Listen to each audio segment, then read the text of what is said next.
না থাকে তাহলে তো বিপদ হয়ে যাবো। আমি কথা দিতেছি স্যার, এখন থেকে আমি ঠিকঠাক মতো ডিউটি পালন করুন, আমি আর ঘুমাবো না।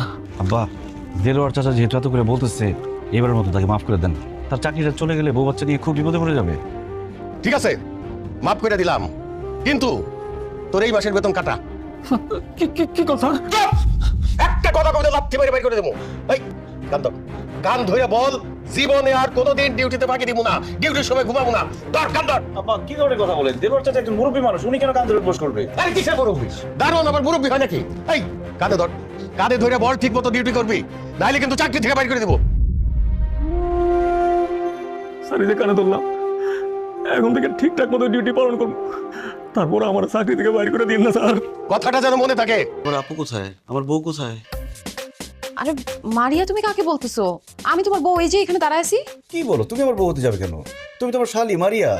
আরে কি বলতেছে তোর দুলা ভাই? আমি নাকি শালি? আমি দেখি তো দুলাভাই কি বলতেছেন আপনি সব? এই তো আমার বউ চলে আসছে, আমার বউ মাহি। না দুলাভাই, আমি আপনার বউ না, আমি আপনার শালি।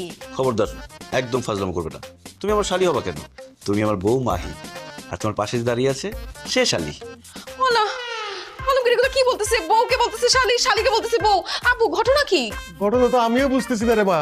জামাই, কি হয়েছে তোমার? কি ব্যাপার দেলোয়ার চাচা, আপনি আমাকে জামাই বলছেন কেন? দেলোয়ার চাচা মানে? জামাই, তুমি কাকে দেলোয়ার চাচা বলতেছো? আপনাকেই বলতেছি, কারণ আপনি আমার শ্বশুর বাড়ির গেটের দারোয়ান, দেলোয়ার চাচা। জামাই, তুমি ভুল করতেছো। আমি তোমার দেলোয়ার চাচা না, আমি তোমার শ্বশুর ওয়াসিম বাসা। খবরদার, দারোয়ান হয়ে শ্বশুর সাজার চেষ্টা করবেন না। আপনি আমার শ্বশুর না, আপনি আমার শ্বশুর বাড়ির দারোয়ান, দেলোয়ার চাচা। জামাই, তুমি কি আমাদের সঙ্গে মজা করতেছো? আপনাদের সাথে আমি কেন মজা করবো জুলেখা চাচা?